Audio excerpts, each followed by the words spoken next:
लेकिन वर्गीकरण तो होगा और ये हम लेके रहेंगे। मैं आज इस मंच के माध्यम से घोषणा करता हूँ, चाहे मेरा राजनीतिक कैरियर दांव पे लग जाए, चाहे कुछ भी हो जाए, चाहे मेरी जान भी चली जाए, लेकिन अब ये आरक्षण हम लेके रहेंगे। याद ही होगा कि माननीय सुप्रीम कोर्ट ने एक फैसला लिया है अनुसूचित जाति के वर्गीकरण का, और जो वंचित समाज है सभी को सर्वविदित है, वाल्मीकि नगर समाज, सांसी, कंजर, धोली, नट, भील, सपेरा, मदारी, कालबेलिया और भी कई जातियां हैं। इसमें करीब 35-36 जातियां हैं। जनरली इन जातियों के नाम मुंह पे रहते हैं, इसलिए बोल देते हैं। बाकी जिनके नाम नहीं बोलते तो ये नहीं समझते कि हमारा नाम ये नहीं है, ऐसा नहीं है। इसमें हम लिखते हैं आदि यानी अन्य।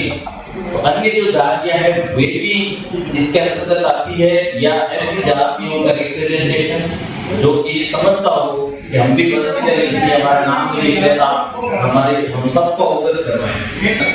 तो मैंने ये महसूस किया है कि हम में से कई लोगों को इस सुप्रीम कोर्ट के आदेश को लेकर कई तरह की भ्रांतियां, कई तरह की गलतफहमियां हैं।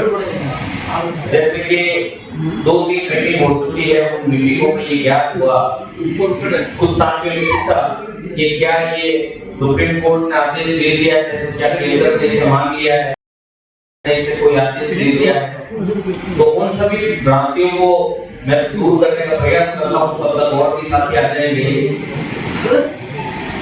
तो ये जो फैसला है, दरअसल ये पंजाब में पहले 50% जो है मजहबी से और वाल्मीकि समाज को आरक्षण मिलता था। 50% का मतलब हो गया एससी का जितना भी परसेंटेज है उस परसेंटेज का आधा। अब हर राज्य के अंदर वो परसेंटेज अलग अलग है। वाल्मीकि समाज का यहाँ पे एसटी के अंतर्गत आता है, जबकि कर्नाटक में ये एसटी में आता है वाल्मीकि। तो ये जो 50% है पंजाब में, वो 12.5% अपने समाज यानी वाल्मीकि समाज और मजहबी को मिलता था और बाकी अन्य जातियों को मिलता था।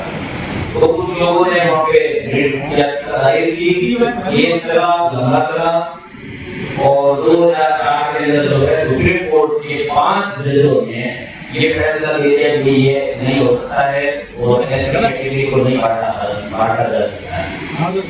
अभी कुछ लोग ये तरफ देते हैं जो हमारे बड़े भाई, मैं उनको बड़ा भाई कहूंगा, जो जातियां अगली जातियां हैं हमारे एससी एसटी में, वो अगली जातियां जो हमारे बड़े भाई हैं जो इसका विरोध कर रहे हैं, वो इसी बात को लेकर चल रहे हैं कि साहब SC category ST category homogeneous category है, उसको डिवाइड नहीं किया जा सकता है। यानी होमोजेनियस का मतलब होता है कि उसको और टुकड़ों में नहीं बांटा जा सकता, ऐसा वो तर्क देते हैं। क्योंकि ये तर्क सुप्रीम कोर्ट ने 2004 में लेके और इसने खारिज कर दिया था, यानी इसे मना कर दिया। फिर वो राज्य सरकार आगे गई सुप्रीम कोर्ट में, और आगे उन्होंने केस लड़ा और आगे बात चली, केस चलता गया 2024 के अंदर वो सुनहरा अवसर आ गया जिसमें सुप्रीम कोर्ट ने ये कह दिया कि इस कैटेगरी को और डिवाइड किया जा सकता है और इसका वर्गीकरण होना चाहिए, क्योंकि कुछ जातियों को इससे लाभ मिला, कुछ जातियां इसमें वंचित रह गई है। अब हम एक साधारण भाषा में देखें और आम जीवन में देखें तो आप मुझे ये बताइए कि एसटी के अंदर यहाँ 59 जातियां एसटी के अंदर 59 जातियां। अब 59 जातियों में क्या आपस में शादी ब्याह होता है? क्या रोटी बेटी का व्यवहार है? क्या आप सहमत हैं? नहीं होता है। तो फिर वो कैसे एक हुई? कैटेगराइज तो जरूर किया, वहां पे इनके साथ अत्याचार हुआ है, इनके साथ है जो शोषण हुआ है इनका, उनको इस तरीके से कैटेगराइज किया गया इनके साथ हुआ। लेकिन वो एक रूप नहीं है, सबरूप नहीं है। हम सबरूप उसको तब मानते जब उनके बीच में रोटी बेटी का व्यवहार होता है, जब उनके बीच में शादियां होती हैं, उनके बीच में सारे तो इसी आधार पे सुप्रीम कोर्ट ने ये कहा कि भाई इनके रहन सहन इनका जो सब कुछ अलग है, इसलिए इनको कैटेगराइज किया जा सकता है। तो ये चीज तो क्लियर हो गई कि एससी एसटी कैटेगरी होमोजेनियस नहीं है, मतलब कि ये ग्रुप नहीं है, उसको बांटा जा सकता है। अब तो कुछ लोगों ने ये कर दिया है, साहब ये भाई को भाई से लड़वा रहे हैं, ये तो हमारे में फूट डलवा रहे हैं, ये करवा रहे हैं, वो करवा रहे हैं, ये गलत बात है। अगर एक पिता के 4 बेटे हैं, वो जब बच्चे हैं बड़े हो गए, पढ़ा लिखा तो बड़ा कर दिया, फिर शादियां हो गई, तो क्या एक बात अपने बच्चों का बंटवारा नहीं करता? हम सब करते हैं, अपने घर में देखते हैं। अगर एक पिता की 4 संतान है तो बंटवारा होता है ना, तो वो बंटवारा घर में हम कर रहे हैं, तो मुझे ये बताइए 4 भाइयों को 4 घर दे दिए, तो क्या वो चारों अलग हो गए क्या? वो चारों केवल रोटी खाने पीने में अलग हुए ना, उनका चूल्हा अलग चल रहा है, उनका घर परिवार अलग चल रहा है, राशन पानी अलग चल रहा है, लेकिन वो इस तरह से डिवाइड थोड़ी हो गई तो भूख पड़ गई उनके अंदर। अगर कोई परिवार में संकट आता है तो क्या चारों भाई एक होते हैं या नहीं होते हैं? बताइए, आप जवाब दीजिए ना। होते हैं ना? तो अगर ये कैटेगरी हो जाएगी तो हम कैसे डिवाइड हो जाएंगे, मुझे ये बताइए। अगर किसी भी एससी एसटी के भाई पे कोई संकट आएगा तो क्या ये एससी एसटी की कैटेगरी हो जाए तो क्या ये उसका साथ नहीं देगी? बिल्कुल देगी। इसी तरह का शोषण होगा कि सारी कैटेगरियां साथ देगी। भाई एससी और एसटी ये भी तो 2 कैटेगरी है, नहीं है क्या? एससी अलग और एसटी अलग, ये भी तो एक कैटेगरी है। जब ये इस कैटेगरी को आप स्वीकार करते हो और जब कोई संकट आता है, जैसे एससी एक्ट पे संकट आया था तो 2 अप्रैल का इतना बड़ा आंदोलन हुआ, उसमें एससी और एसटी दोनों थे ना, कैटेगरी होने के बावजूद थे ना। तो अब अगर एससी एसटी के अंदर सब कैटेगरी हो जाती है और किसी तरह का संवैधानिक संकट आएगा, किसी तरह की बात होगी, तो क्या एसटी की सब कैटेगरी यानी कि वर्गीकृत होने के बाद जो कैटेगरी बनेगी वो कैटेगरी और जो मूल कैटेगरी है और एसटी की जो वर्गीकरण वाली कैटेगरी और जो मूल कैटेगरी, क्या वो साथ नहीं देगी? तो ये भ्रांति है कि तो वर्गीकरण से हम डिवाइड हो जाएंगे, भूख पड़ जाएगी, ये तो लगाने के लिए किया। अब मैं कहता हूं कि चलो भाई सुप्रीम कोर्ट ने फैसला कर दिया। कुछ ग्रुपों में मैंने देखा कुछ हमारे साथी कहते हैं कि साहब ये तो सुप्रीम कोर्ट राजनीति से प्रभावित होकर ये काम करता है। देखो दुनिया में क्या होता है क्या नहीं होता है सबको भली बात ही जानते हैं, सभी को पता है क्या चलता है क्या होता है। हम किसी पे कटाक्ष नहीं करेंगे किसी राजनीतिक पार्टी पे, ना ही सुप्रीम कोर्ट पे उंगली उठाएंगे। हम तो इतना जानते हैं, हमारे पास तो केवल इतना हमारा उद्देश्य है कि ये जो फैसला हुआ है, ये जो डिसीजन हुआ है वो वंचितों के हक में हुआ है और हम अगर नर बन जाते तब भी ये नहीं करवा सकते। कोई बड़े से बड़ा धुरंधर नेता ये नहीं करवा सकता था, और चाहे कितने ये हो जाए कितने ही कुछ कर लें, गुर्जरों की तरह तो हम मजबूत नहीं है ना, फिर भी उनको भी आपने देखा होगा कितनी जाने की कितना क्या हुआ, कितना उग्र आंदोलन हुआ, उसके बावजूद क्या मिला। तो ये तो एक कोई परमात्मा की कृपा हुई है, बाबा साहब की कृपा हुई है कि हमारे को सुप्रीम कोर्ट थाली परोस के देती है। ये लो, अब मुझे नहीं इस चीज से लेना देना है कि ये राजनीतिक कारणों से हुआ है चाहे किस कारणों से हुआ है। मैं किसी भी पार्टी से बिलोंग करता हूँ, चाहे मान लो मैं कांग्रेस का हूँ, चाहे ये बीजेपी वाले कर रहे हैं, मैं स्वागत करता हूँ, धन्यवाद देता हूँ। अगर इसमें राजनीतिक एंगल है, अगर मोदी जी ने या किसी बीजेपी के नेता ने अगर ये किया है तो मैं धन्यवाद देता हूँ। अगर कांग्रेस के वकील ने जाके पैरवी की है, इसके पक्ष में बोला है तो मैं उसको धन्यवाद देता हूँ। अगर आम आदमी पार्टी का आदमी इसके पक्ष में बोल रहा है तो मैं उसको धन्यवाद देता हूँ। तो राजनीति अगर भले ही हो, हमें क्या लेना देना उससे, हमें तो हमारे समाज का सोचना है, एससी एसटी के जो वंचित वर्ग है उसका सोचना है। मैं सभी की बात कर रहा हूँ, वंचित वर्ग की बात कर रहा हूँ। तो अगर वंचित वर्ग का भला हो रहा है तो भाइयों इसमें क्या हो रही है बताइए मुझे, क्यों किसी के पेट में दर्द हो रहा है? अरे भाई तुम्हारा भाई कमजोर है, तुम्हारा भाई गटर में मर रहा है, तुम्हारा भाई कचरे चुनने 4 बजे जा रहा है, कभी देखा आपने जो साथी समाज के बच्ची छोटी बच्चियां कचरा चुनने के लिए मोहल्ले में घूमती है, क्या वो चीज अच्छी है? क्या नहीं होना चाहिए उनका उदाहरण? जब भी समाज की जो स्थिति है वो नहीं सुधरनी चाहिए, तो सुधर इसके लिए अगर सुप्रीम कोर्ट ने डिसाइड किया है तो कोई गलत नहीं किया। अब अपने संवैधानिक दृष्टि से कहीं भी कोई भी लूप होल नहीं है, अगर है तो मैं उससे तर्क वितर्क करने के लिए तैयार है। संविधान किसने लिखा? बाबा साहेब ने लिखा। संविधान में 16(4) अनुच्छेद का किसने रखा उसको? बाबा साहेब ने। 46 का संविधान के अंदर प्रावधान किसने रखा? बाबा साहेब ने। 341(1) और 341(2) किसने रखा? बाबा साहेब ने। तो ये सब बाबा साहेब ने तो किया है।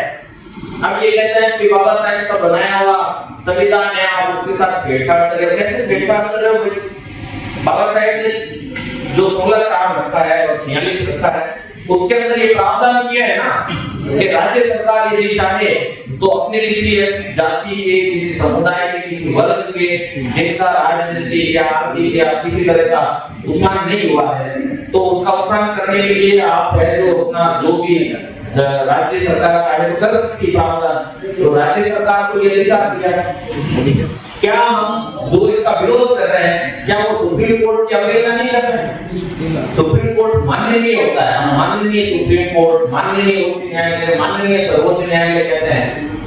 हम माननीय की अवहेलना कर रहे हैं, हम माननीय का आदेश टाल रहे हैं, फिर हम किसकी बात मानेंगे? भाई हम कोई भी झगड़ा हो, कोई बात हो, तो हम जब कोर्ट में जाते हैं, दो भाई लड़ लिए और कोर्ट में चले गए, जज ने कह दिया भाई ये नहीं ये, तो क्या आप जज की बात छोड़ के बाहर आके फिर लड़ाई करोगे? आपको माननी पड़ेगी ना जज ने जो कह दिया है। तो सुप्रीम कोर्ट ने जो कह दिया उस फैसले को मानो ना, कहां दिक्कत आ रही है?